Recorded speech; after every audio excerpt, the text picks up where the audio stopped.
Agrigento accende il tripode dell'amicizia, la Caritas si mobilita, ritorna a casa di Elisera, andata a Kiev con la mamma. Maxi rissa tra ragazzini a Canicattì, 5 minori sono rimasti feriti, spaccaossa nuovo filone sull'inchiesta delle truffe alle assicurazioni, falsi Green Pass, coinvolto anche l'Agrigentino, furto a centro scommesse di Palma di Montechiaro. Il PD si prepara alle amministrative, Fratelli d'Italia rimarca i risultati raggiunti, segno di una costante attenzione ai bisogni dei cittadini. Cerimonia di consegna dei kit di carteggio donati all'Istituto Nautico Gallo di Porto Empedocle.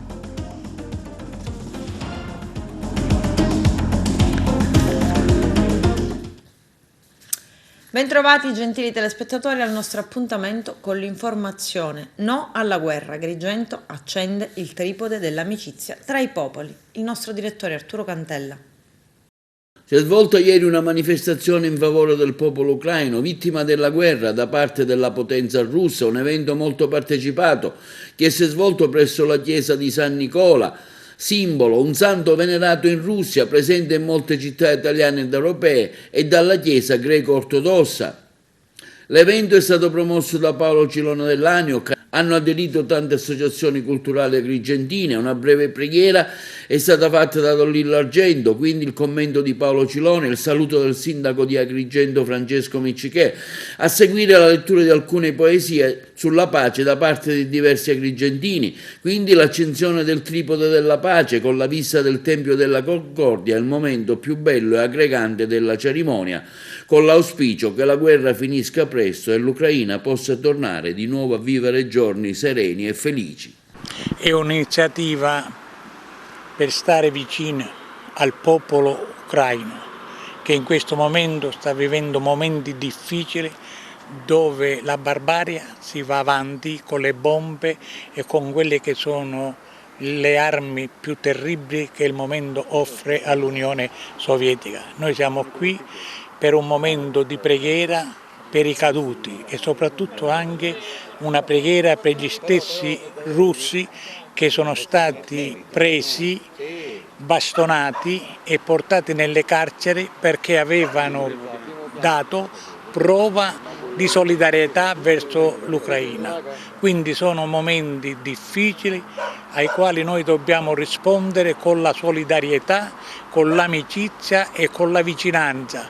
Questi sono gli elementi essenziali perché da Agrigento parta un messaggio di amore e di pace e questa è la nostra iniziativa e ha questo significato perché proprio siamo davanti alla chiesa di San Nicola che è poi il santo patrono della Russia e noi invochiamo San Nicola perché possa illuminare i governanti della Russia per trovare la via della ragione e la via della pace.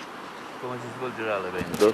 L'evento si svolgerà dentro la chiesa per poi andare qui per l'accensione del tripode dell'amicizia. Ci saranno poi note poeti e note poetesse che leggeranno alcune odi alla pace. Quindi è tutto un incontro per dare forza e ragione a quelle che sono le iniziative dei popoli europei a favore della pace. Già si stanno organizzando momenti di solidarietà con raccolta cibo, anche Agrigento farà la sua parte?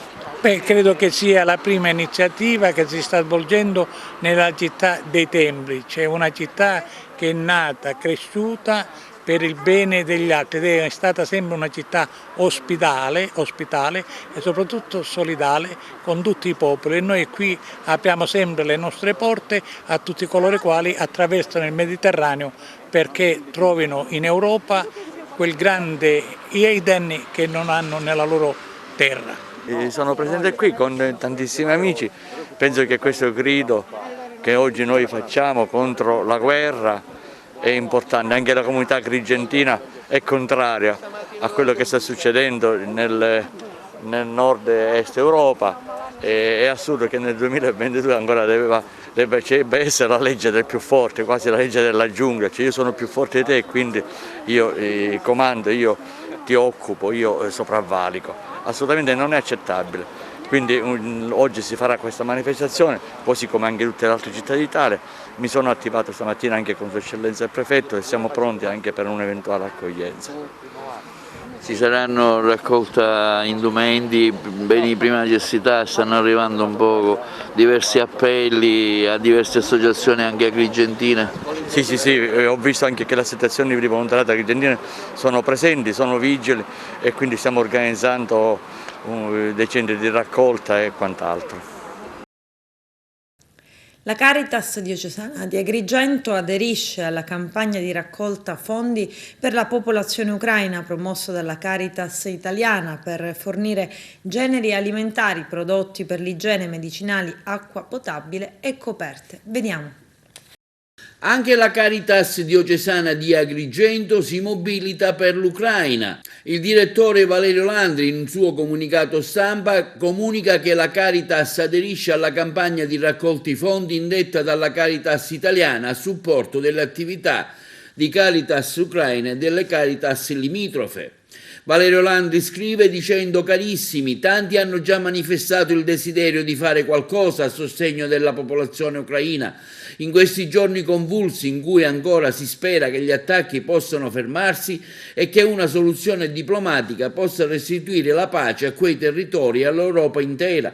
La rete internazionale di solidarietà si è mossa, anche la Caritas si è attivata per garantire l'assistenza ai profughi. Caritas Ucraina, con i suoi 19 presidi territoriali, fornisce generi alimentari, prodotti per l'igiene medicinali, acqua potabile e coperte e sta fornendo assistenza sanitaria, supporto psicologico, assistenza alle persone anziane rimaste sole. Accanto a Caritas Ucraina, anche la Caritas Polonia, Romania, Moldavia sono in prima fila nell'organizzazione dell'accoglienza, chiedendo un aiuto per far fronte a tale emergenza. La Caritas diocesana di Agrigento aderisce quindi alla campagna di raccolta fondi indetta dalla Caritas italiana a supporto dell'attività della Caritas limitrofe dell'Ucraina, con un versamento da fare sul conto corrente Banca Intesa San Paolo intestata all'Arcidiocesi di Agrigento o al Banco Cooperativo Agrigentino intestato a Fondazione Monto Altro con la causale emergenza ucraina.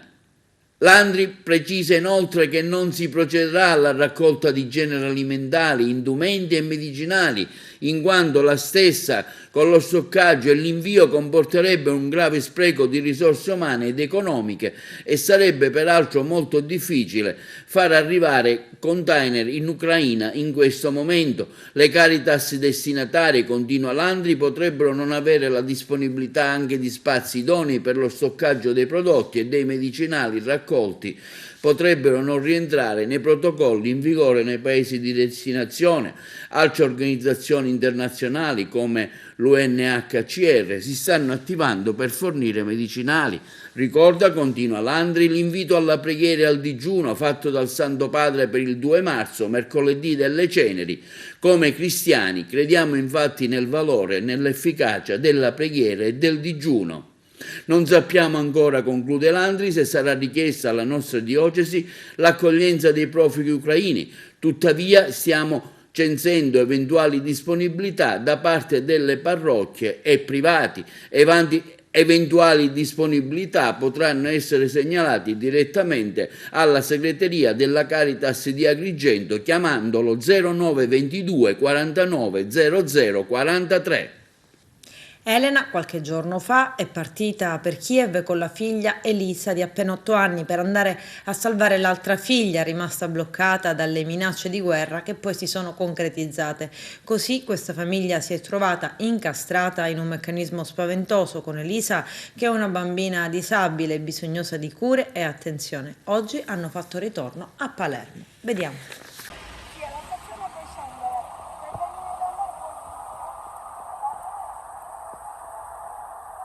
Una bambina che è un amore, diciamo che non parla, però si fa capire soprattutto con la mamma, Io spesso a volte la mamma viene a prendere molto prima, la fa mangiare qua, diciamo sta qua fino a quando aspettano il pulmino che la viene a prendere, la porta diciamo a fare la sua terapia. Alla fine un lieto fine, possiamo dire, arriverà oggi. Sì, è una cosa bellissima che la bambina penso in questi giorni verrà e così ritornerà a scuola da noi. Cosa le dirà appena la vedrà? È una bambolina, è una bambolina veramente.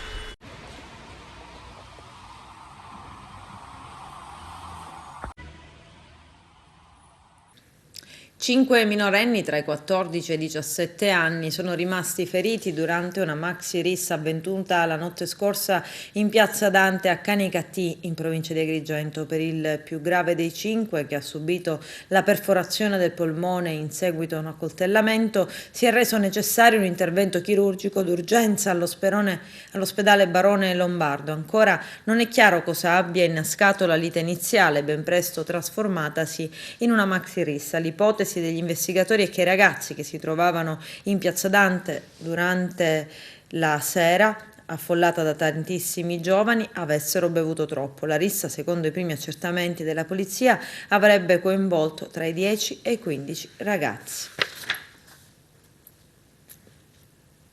È ricoverato in rianimazione all'ospedale Sant'Elia di Caltanissette il 39enne residente a Mussumeli, rimasto gravemente ferito in un incidente avvenuto sulla pista di motocross in territorio di Favara. L'uomo, dopo lo schianto, è stato soccorso dai sanitari del 118 e nell'isoccorso è stato trasferito al presidio ospedaliero di Caltanissetta.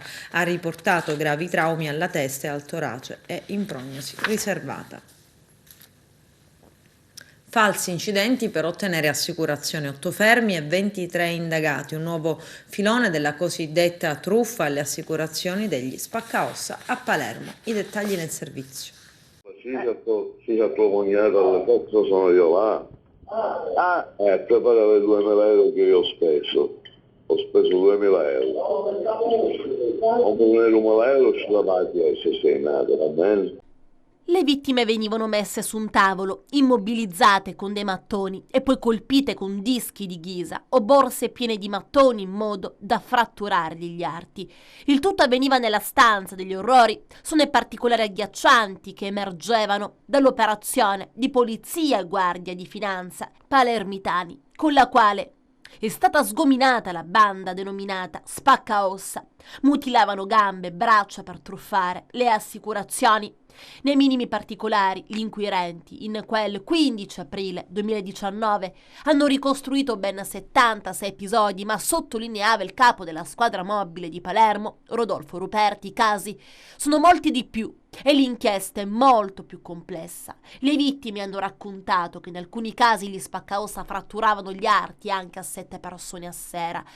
42 le persone arrestate in quel 2019 per aver organizzato una truffa alle assicurazioni, con le vittime compiacenti che si facevano fratturare gli arti in cambio di poche centinaia di euro. La mutilazione avveniva in via Imera, in una delle stanze degli orrori usate dagli spaccaossa.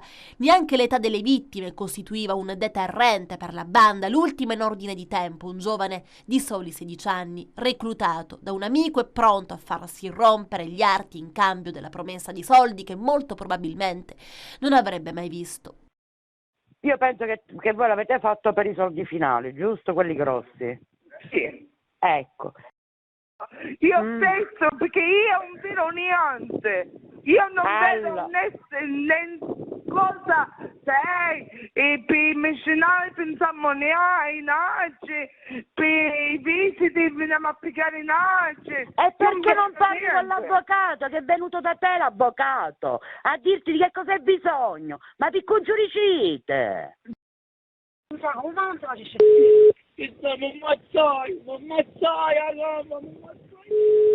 Che care voce?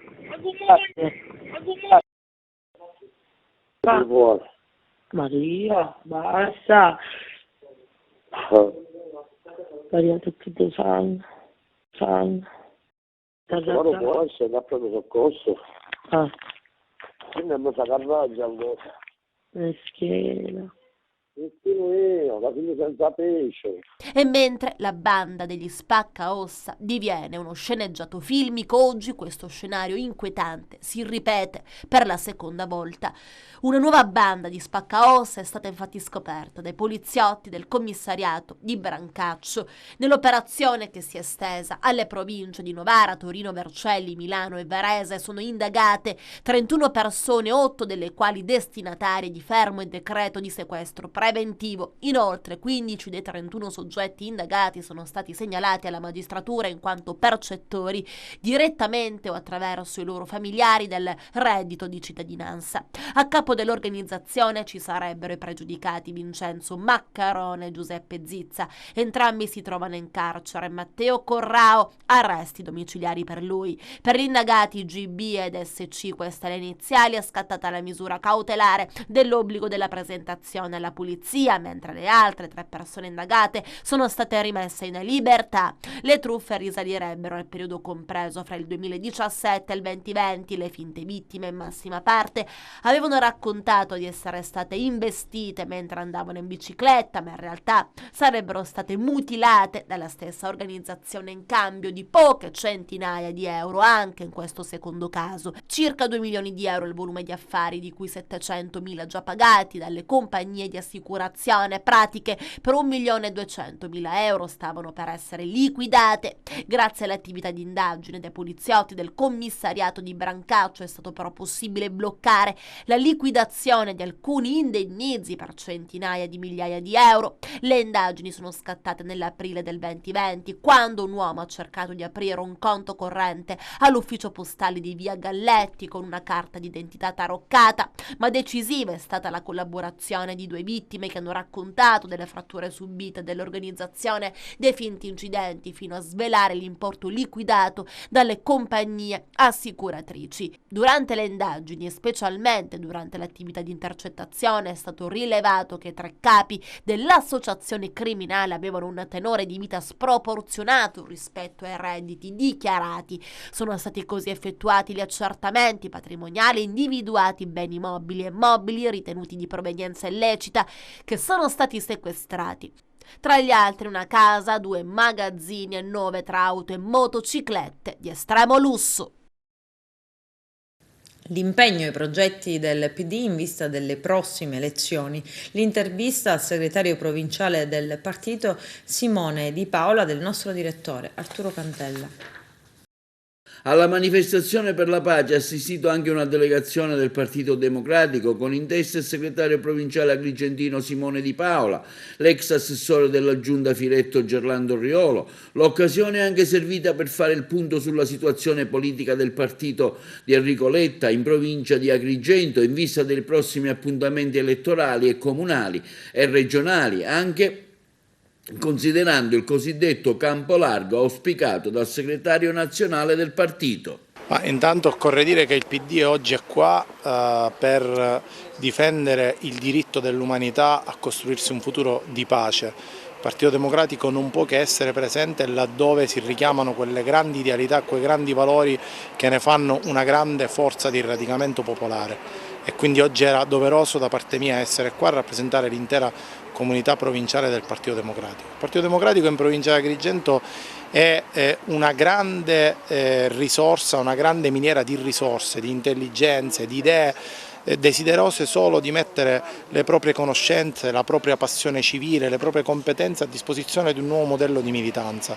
In tutti i paesi stiamo ricostruendo le ragioni di una nuova comunità politica, in tutte le città stiamo recuperando la nostra centralità politica. È un lavoro appassionante, un lavoro complicato, ma che sta già dando i suoi frutti, come dimostra la recente straordinaria affermazione nella città di Favara, a cui sicuramente seguiranno altri grandi successi in giro per la provincia e soprattutto alle elezioni regionali e nazionali, dove siamo chiamati a fronteggiare il rischio di una deriva a destra sia in Sicilia quanto nel Paese.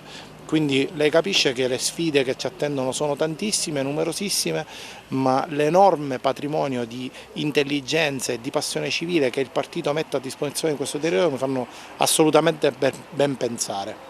Si fanno i nomi già della Chinnici e dell'europarlamentare di Lampedusa come probabili candidati alla regione? I nomi in questo momento lasciano il tempo che trovano, sono tutti nomi straordinari per competenza, per prestigio personale, anche per autorevolezza politica e istituzionale. Ciò che conta è costruire un grande recinto di forze democratiche e riformiste che, come detto poc'anzi, argini il rischio di una nuova stagione di deriva a destra di cui la Sicilia assolutamente non ha nessun bisogno e nessuna necessità. Questo campo largo di cui parla Letta come si avvererà sul campo? Ci saranno annessioni, penso al partito di Renzi, Calenda? Guardi, più che le sigle, il campo largo di cui parla il segretario nazionale rappresenta una grande opportunità per il Paese e per la Sicilia, in un contesto nel quale le dinamiche politiche regionali e nazionali stanno sempre più registrando uno schiacciamento verso la destra estrema di quella che un tempo fu la coalizione di centrodestra, lascia delle enormi praterie nel mondo moderato, nel mondo delle professioni, dell'imprenditoria, delle partite IVA, che insieme alla sinistra progressista e riformista può costruire le condizioni per un grande patto politico e sociale di riscatto della parte migliore del Paese. E io penso che il campo largo di cui parla Enrico Letta offra una grande speranza e una grande opportunità per poter restituire una stagione di buon governo alla Sicilia e all'Italia, e noi in questa direzione stiamo lavorando. La coordinatrice ad Agrigento di Fratelli d'Italia, Daniela Catalano, rivolge un plauso verso le iniziative sostenute dai consiglieri comunali di Fratelli d'Italia di Agrigento, Gerlando Piparo e Fabio La Felice, e dall'assessore Costantino Ciulla, anche lui di Fratelli d'Italia. Daniela Catalano si riferisce ad esempio al recente recupero con posa di asfalto, l'ultimo della serie di un tratto di strada al villaggio Mosè, predisposto e pagato personalmente da Piparo. Promotore inoltre, aggiunge Catalano, di una importante modifica al regolamento comunale del cimitero che garantisce adeguate sepolture superando gli intoppi preesistenti. Al consigliere Fabio La Felice, presidente della Commissione Infrastrutture, riconosco il merito della riapertura al transito del traffico veicolare leggero sul Ponte Morandi e per l'accelerazione dei lavori in corso. Ed è stato intenso anche l'impegno dell'assessore Costantino Ciulla, prosegue, al quale si devono le variegate attività natalizie e l'impulso alla ripresa degli spettacoli in città che, tra la positiva attenzione dei media nazionali e le recenti performance al Teatro Pirandello, sta vivendo un momento di risveglio, nonché il piano di azione sugli impianti sportivi. Questo è un breve riepilogo di quello che sono solo le ultime in ordine di tempo attività portate a termine dai nostri rappresentanti al Comune di Agrigento, ma che dà il senso di un'azione politica ispirata all'ascolto e all'attenzione costante per le concrete necessità cittadine. Infrastrutture, diritti essenziali, turismo, sport, la politica di chi ascolta la voce del popolo, la politica di Fratelli d'Italia, conclude Daniela Catalano. Falsi Green Pass venduti online, 25 indagati, coinvolto anche l'Agrigentino. C'è il servizio. Un maxi blitz della polizia è in corso in tutta Italia per debellare un'organizzazione criminale specializzata nel commercio in rete di Green Pass falsi, in grado di superare normali controlli di verifica. Le perquisizioni sono state disposte dalla Procura di Termini Imerese e condotte dagli investigatori dell'aliquota Polizia di Stato in seno alla stessa sezione di Polizia Giudiziaria.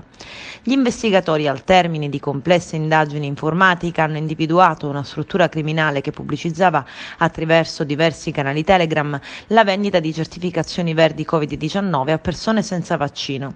20 le perquisizioni in ambito nazionale che hanno consentito di sequestrare Green Pass cartacei e oltre 30 dispositivi informatici, all'interno dei quali i certificati erano conservati in formato digitale. Al momento sono 25 gli indagati in possesso della falsa certificazione. Finora i falsi Green Pass sono stati scoperti in 15 province italiane: Roma, Cremona, Aosta, Cosenza, Lucca, Caltanissetta, Agrigento, Palermo, Bologna, Olbia, Bari, Venezia, Treviso, Mantova e Salerno. Le indagini sono ancora in corso e al vaglio degli investigatori di Termini Imerese ci sono adesso anche dispositivi telefonici che possono consentire di rinvenire altre certificazioni false acquistate per familiari e conoscenti e alcuni conti correnti italiani utilizzati per far transitare i pagamenti per l'acquisto dei falsi Green Pass. Con la collaborazione del Ministero della Salute, i falsi Green Pass individuati saranno disabilitati. Furto nel centro scommesse Tutto Sport di Palma di Montechiaro. 2 banditi con volto travisato e uno dei quali con una pistola in mano hanno fatto irruzione nell'esercizio commerciale intimando a uno dei dipendenti di consegnare l'incasso. Secondo una prima stima ammonterebbe a circa 2.000 euro il bottino. Poi la rapida fuga con qualcuno quasi certamente che attendeva i 2 banditi. Sul posto dopo la segnalazione sono giunti i carabinieri della locale stazione che insieme ai colleghi della compagnia di Agrigento hanno avviato le indagini. Diversi posti di blocco sono stati effettuati nella città del Gattopardo, ma dei malviventi nessuna traccia, al vaglio eventuali immagini delle telecamere. Stamani cerimonia di consegna dei kit di carteggio nautico donati all'Istituto Gallo di Porto Empedocle. Arturo Cantella. Si è svolta stamani presso il Nautico di Porto Empedocle, Istituto Gallo, una cerimonia di consegna dei kit di carteggio nautico donato dai piloti del porto di Porto Empedocle e di Licata, necessari alla didattica degli alunni. Hanno presenziato all'evento il comandante della Capitaneria di Porto Serafino, il vice sindaco del comune Merilucaci, la dirigente scolastica Casà. Da sempre l'Istituto Gallo si è contraddistinto per la sinergia col territorio e in questa sinergia, attraverso un protocollo d'intesa con i piloti del mare, stamattina realizziamo un incontro perché i piloti ci hanno donato dei kit nautici da offrire diciamo, per l'organizzazione scolastica agli alunni e che rimangono alla scuola come dotazione di attrezzi per la scuola. Siamo contenti di questo perché i nostri ragazzi vivono il mare, perché come sapete Porto Empedocle è una città portuale, vivono il mare e la loro professione in maniera sinergica col territorio.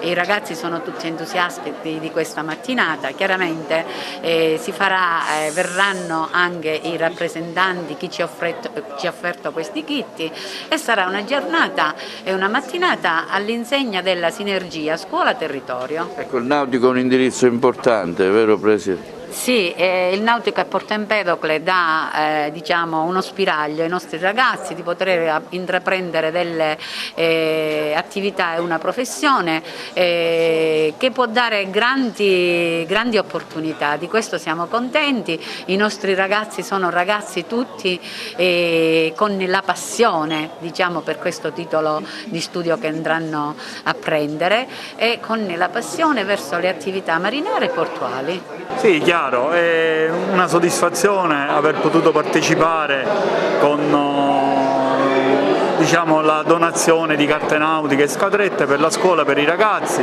anche perché sono stato anche io alunno dell'Istituto Tecnico Nautico, quindi per me è un orgoglio partecipare a una manifestazione di questa. Ecco, la vostra funzione spesso non è molto chiara. Cosa fa un comandante del porto? Pilota del porto. Allora, il pilota del porto, il compito è un compito abbastanza delicato ed è quello di assistere i comandanti delle navi nell'entrata e nell'uscita dal nostro porto. Quindi diciamo che le navi entrano in porto sotto il nostro controllo e sotto il nostro ausilio. Quindi partecipiamo alla vita commerciale del porto in maniera attiva, siamo i primi artefici, cioè la prima persona che ha il contatto con la nave. Quindi un comandante di una nave quando arriva all'interno di un porto lascia diciamo, a voi il compito di entrare dentro la struttura. Sì, diciamo, diamo la massima assistenza quindi nella manovra, nell'entrata e poi abbiamo funzioni pure di sicurezza della navigazione e funzioni di security, quindi siamo il primo contatto che si interfaccia con la nave.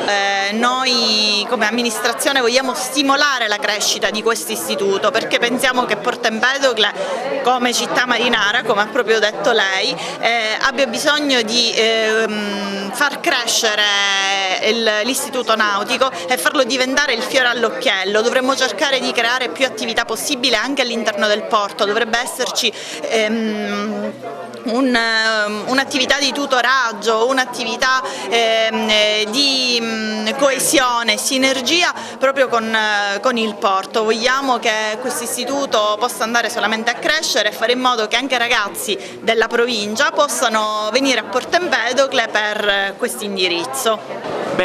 Innanzitutto sì, l'Istituto Nautico è un istituto che forma il futuro del settore marittimo, quindi di tutti quegli operatori che normalmente poi si trovano ad interagire con noi. Quindi noi con le scuole abbiamo in genere un rapporto molto approfondito e ormai ci rivolgiamo alle scuole per sensibilizzare i ragazzi sulle tematiche ambientali, per sensibilizzare i ragazzi su ciò che è necessario fare per tutelare l'ambiente e per rispettare la legge in tutti quegli ambiti che sono di nostra competenza, ma allo stesso tempo ci avviciniamo alle scuole per offrire ai ragazzi la giusta conoscenza di quello che potrebbe essere il loro futuro nell'ambito del nostro settore di lavoro, e in questo caso sia come i nostri interlocutori indiretti, quindi personale marittimo, personale che opera professionalmente nel mare, sia come eventuali colleghi, perché chi intraprende questo tipo di studi può avere una vocazione in più nell'ambito anche della nostra professione. Ecco, le faccio una domanda un po' particolare, ecco, come si vive questo momento anche come capitaneria, come mezzi navali, insomma, questo momento di tensione tra l'Ucraina e la Russia? So che c'è uno stato di allerta, insomma. Questo diciamo che posso semplicemente dirle che ovviamente la viviamo tutti quanti come una situazione di tensione, una situazione che non ci auguriamo mai che possa presentarsi. In questo caso purtroppo si è presentata, tutti quanti siamo speranzosi che si possa risolvere il più velocemente possibile e nel miglior modo possibile. Circa 8 anni fa, pensando al futuro e alla possibilità occupazionale e comunque di collegamento col territorio, abbiamo ravvisato con un gruppo di colleghi e anche sostenuta questa nostra richiesta dalla preside la necessità che ci fosse un nautico a Porto Empedocle, che del resto ospita il comparto marittimo più grande della Sicilia, con la capitaneria che ha una competenza estesissima, e quindi fosse necessaria questa scuola in questo territorio. Tra l'altro i nautici sono pochi, una scuola ad alta specializzazione, ad alta formazione, che offre immediati risvolti occupazionali, tant'è che per esempio uno dei nostri alunni che si è diplomato nel 2020, sono 8 anni, cioè 7-8 anni che questa scuola insiste sul territorio, già insegna, da mio alunno è diventato mio collega, quindi già insegna con noi, ha lo stipendio da docente, quindi è una cosa molto bella, e comunque statisticamente sono molto richiesti i ragazzi che vengono a questa scuola, hanno una solida e robusta preparazione di base. Noi stiamo facendo di tutto per incentivarla, perché evidentemente vogliamo che sia uno dei fiori all'occhiello della formazione dei ragazzi di questa città e di tutta la provincia. Mi sono diplomato qui appunto nell'anno scolastico 2020, ossia nell'Istituto Tecnico Nautico di Porto Empedocle, e posso raccontare la mia appunto esperienza qui, in quanto dopo appena 3 mesi ho potuto insegnare. Questo appunto per dire gli enormi sbocchi lavorativi che dà questo istituto nautico, non solo appunto nell'insegnamento, ma si può continuare appunto lo studio in un'università di ingegneria costruzione navale, oppure appunto mandando curriculum alle Ferrovie dello Stato e tanti altri sbocchi lavorativi. Quindi ho potuto raccontare la mia esperienza, ossia il poter lavorare come ITP, ossia insegnante tecnico pratico, e poter mettere in pratica ciò che ho imparato nell'arco di questi 5 anni. Poi vorrei fare un grazie mille agli insegnanti che mi hanno seguito in questi 5 anni, che sono stati veramente molto preparati e professionali. Continua la verifica sugli abbandoni e non corretta esposizione dei rifiuti nelle vie principali del centro storico di Agrigento. A renderlo noto l'assessore al ramo Francesco Picarella, che in una nota afferma: il regolamento del centro storico approvato dal Consiglio Comunale norma il mantenimento del decoro anche in tema di rifiuti. La squadra ambientale della Polizia Municipale procederà con le verifiche ed emissioni delle sanzioni previste. Tra le altre cose, continua l'assessore Picarella, in caso di particolare gravità o di reiterate violazioni può essere disposta anche la sospensione dell'attività di vendita o somministrazione per un periodo da 10 a 20 giorni.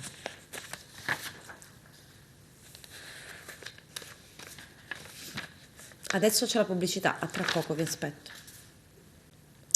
Al cinema dal 21 marzo il docufilm dal titolo Io so chi siete racconta la storia di Vincenzo Agostino, l'uomo che da ormai 31 anni si batte per avere giustizia per la morte del figlio Nino e la nuora Ida, uccisi dalla mafia nell'agosto del 1989. Vediamo.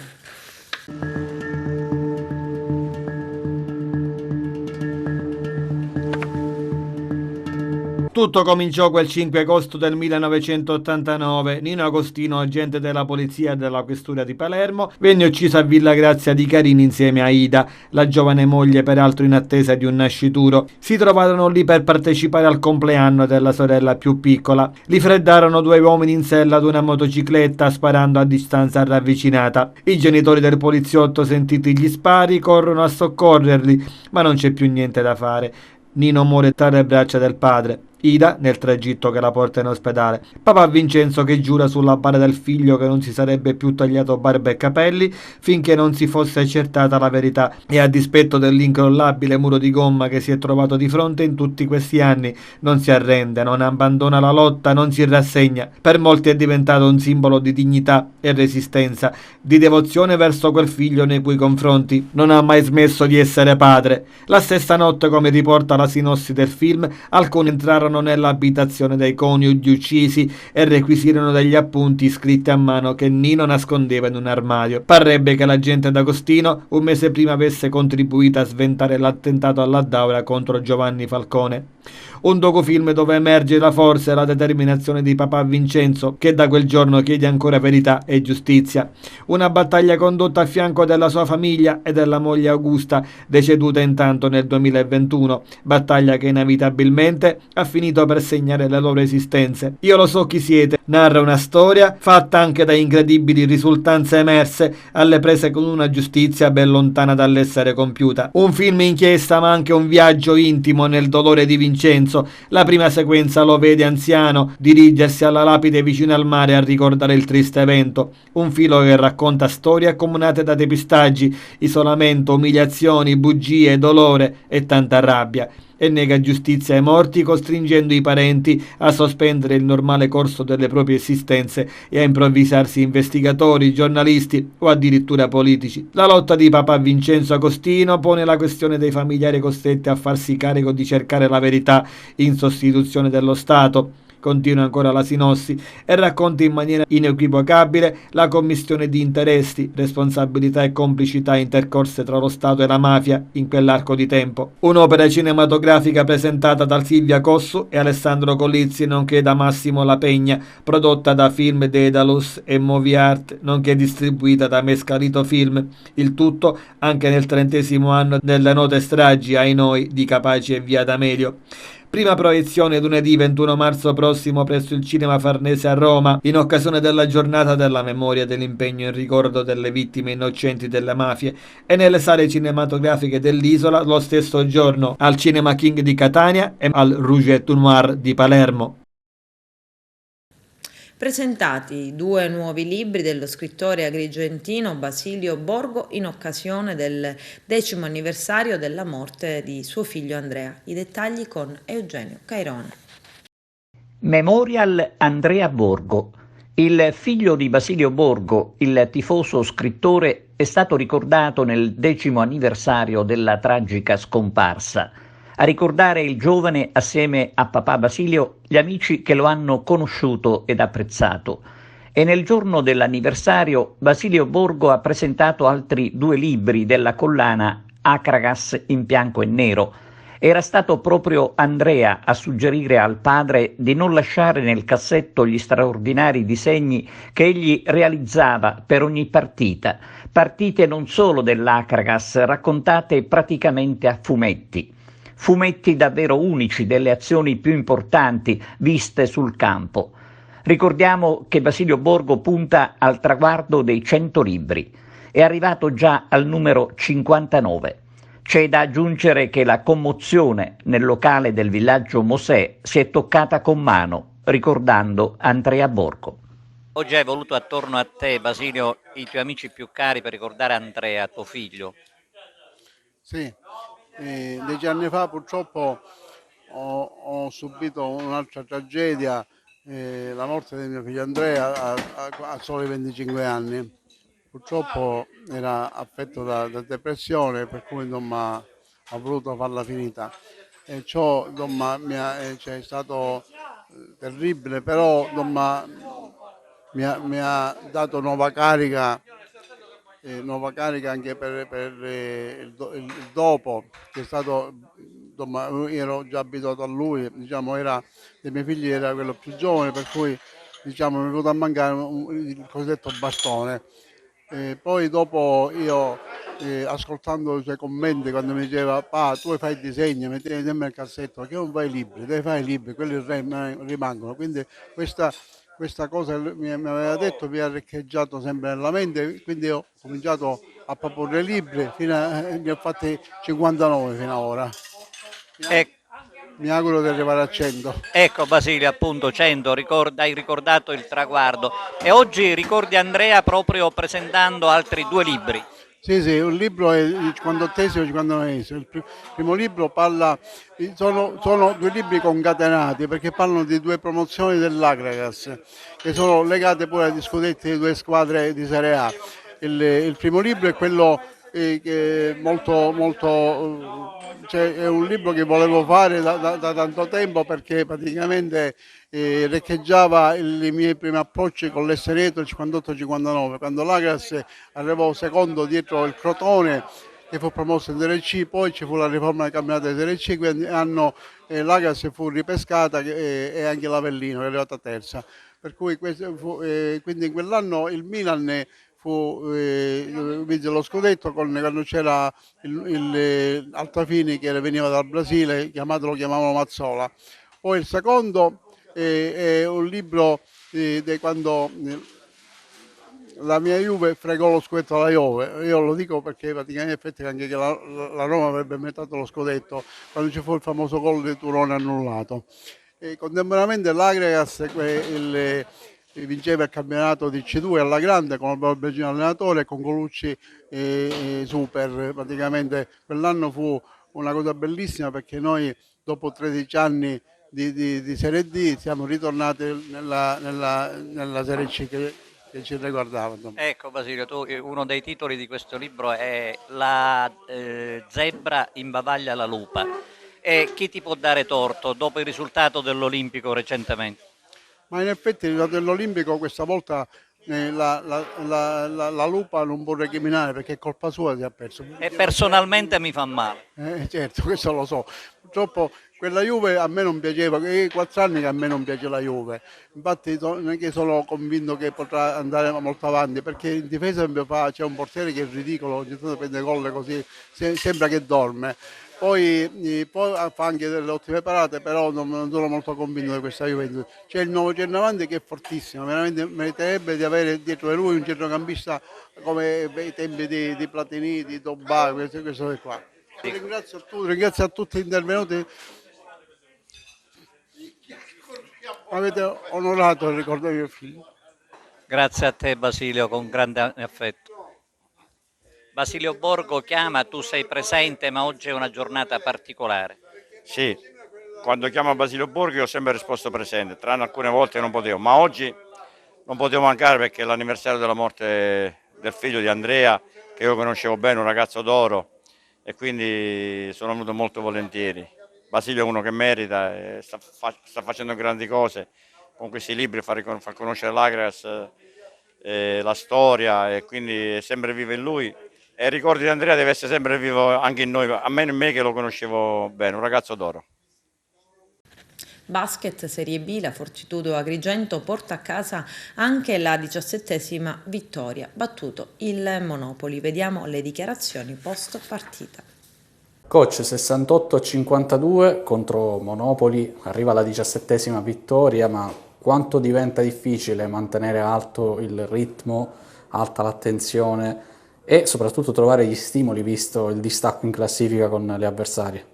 Ma la classifica è qualcosa che proviamo a non guardare, onestamente, perché ci facciamo solo del male, dobbiamo riuscire ad essere concentrati ogni singola partita a prescindere da quello che abbiamo fatto la settimana precedente e da quello che dice la classifica, perché tanto sappiamo che il campionato è ancora talmente lungo che è difficile pensare che la classifica ci possa dare un'indicazione sul come approcciare alle partite.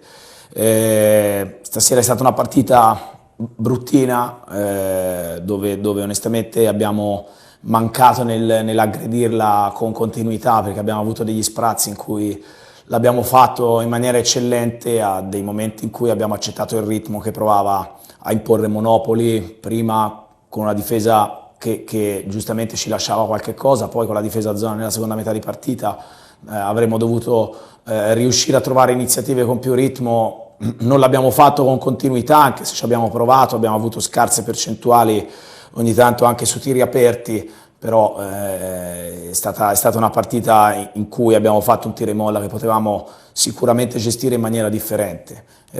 Abbiamo concesso 52 punti a una squadra a cui, va detto, mancava il miglior realizzatore, uno dei loro principali riferimenti offensivi, però dovremmo riuscire ad avere un impatto diverso all'interno dei 40 minuti a livello sia di intensità che di mentalità. La Fortitudo è partita subito forte con un vantaggio di 10 punti nel primo parziale, poi c'è stato un netto calo. Il fatto di avere tutto questo distacco può aver inciso nella psicologia della squadra? Io credo che il dato più significativo sia che nel primo periodo abbiamo finito con 10 punti di distacco, ma con 8 punti in contropiede. Nel secondo periodo la partita ha avuto un altro ritmo, perché noi abbiamo fatto 0 punti in contropiede, a testimonianza del fatto che non abbiamo più corso anche a fronte di palloni recuperati o rimbalzi difensivi conquistati, e il ritmo, come dicevo prima, è andato un po' nella direzione di quello che cercava di fare Monopoli, nel cercare di abbassarlo, nel cercare magari di lasciarci qualche cosa in fase offensiva, ma facendoci muovere il pallone senza mai prendere vantaggio. Lì abbiamo credo peccato di più, perché avremmo dovuto continuare a fare quello che abbiamo poi fatto bene nel primo periodo, perché se avessimo continuato a correre, avessimo continuato a cercare soluzioni in contropiede, probabilmente saremmo riusciti a fare scelte magari diverse, ma con più alta percentuale di realizzazione. Che poi è la stessa cosa che è successa nel terzo e nel quarto periodo, perché nel terzo periodo abbiamo ricorso in contropiede ricreando il break, e invece nell'ultimo periodo abbiamo rifermato un po' troppo il pallone, ovviamente complice quella che era la scelta difensiva di Monopoli. Diciamo che avremmo dovuto mettere un'altra intensità, perché poi di fatto tanti tiri che abbiamo sbagliato sono stati tiri aperti, però avremmo dovuto prenderli con un pochino più di ritmo. Guardando i dati statistici, qual è l'aspetto che più ti lascia soddisfatto e quello su cui c'è ancora da lavorare? Ma io, come ho detto alla squadra, questa non è una partita da leggere nelle statistiche, perché è una partita che va letta più che altro nell'intensità, nelle facce che avevamo, perché poi di fatto credo che ci abbiamo provato durante tutta la partita, ma c'erano dei momenti in cui non l'abbiamo messa. Dobbiamo riuscire ad avere fame durante la gara e volerla aggredire per 40 minuti. Credo che, se devo scegliere un dato statistico, sicuramente sono i 52 punti subiti, che sono un dato positivo. Vero è che secondo me ci sono state tante sviste anche dal punto di vista difensivo che ci saremmo potuti risparmiare, però ripeto, non è una partita da leggere secondo me nei tabellini statistici, quanto in quello che, ribadisco, è stato magari il numero dei possessi che abbiamo giocato, che doveva essere più alto sicuramente, e l'intensità e la qualità con cui poi nella metà campo abbiamo gestito gli stessi possessi. Adesso arriva una trasferta e poi l'insidia a Coppa Italia. Come arriva la Fortitudo a questa Coppa, e se si può dire che è pronta a dire la sua?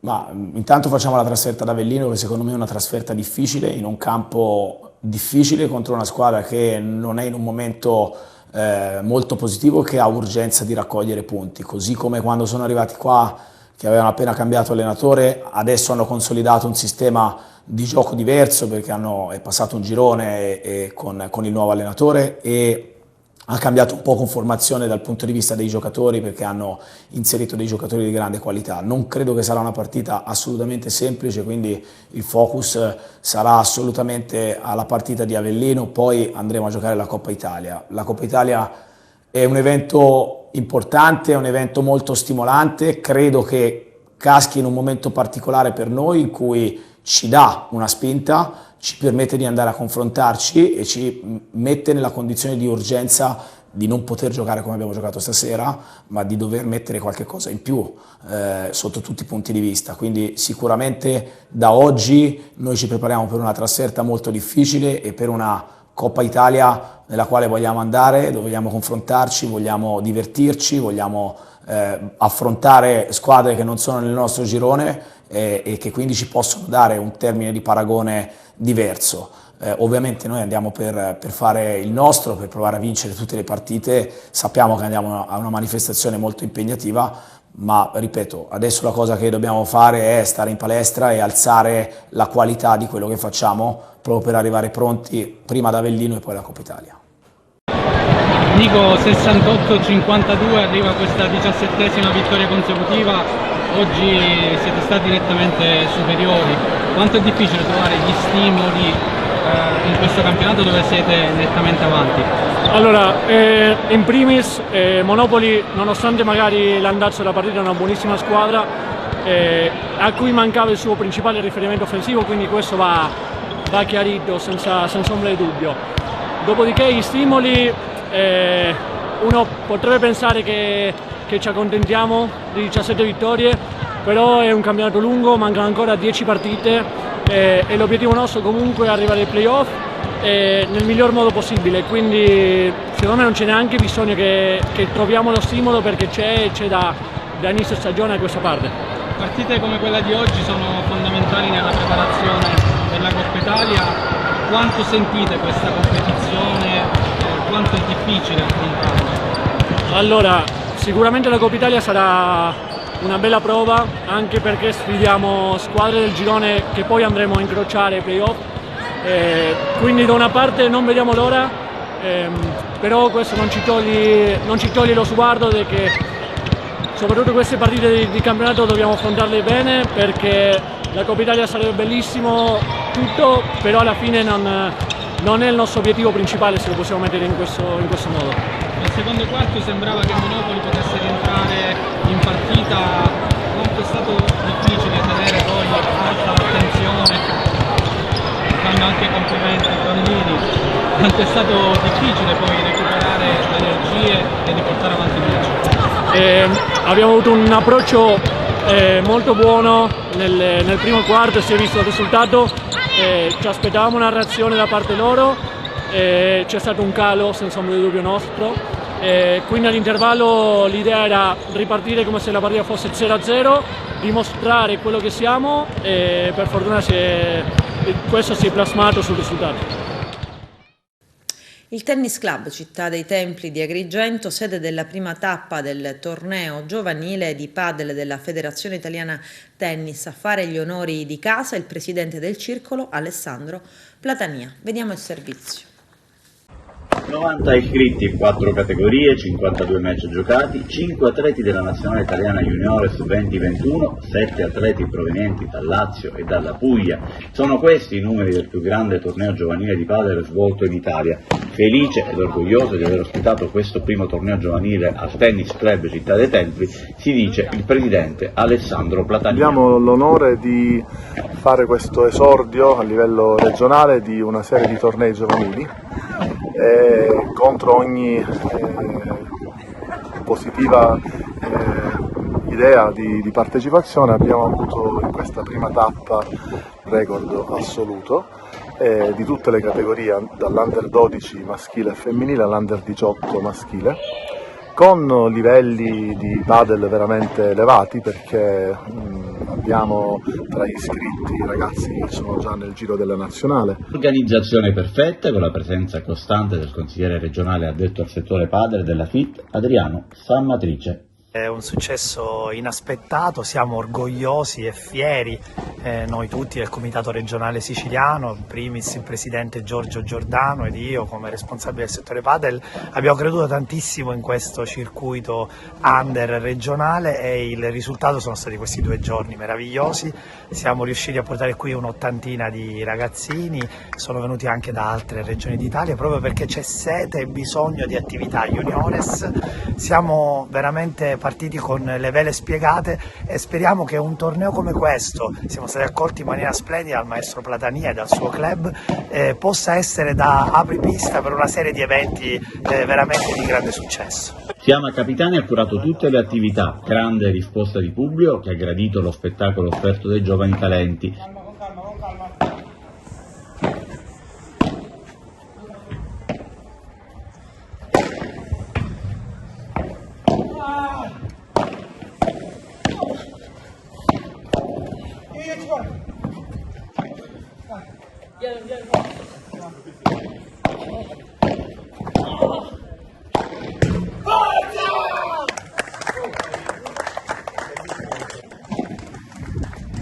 Il padel vi permette anche di fare coppia da un siracusano a un agrigentino.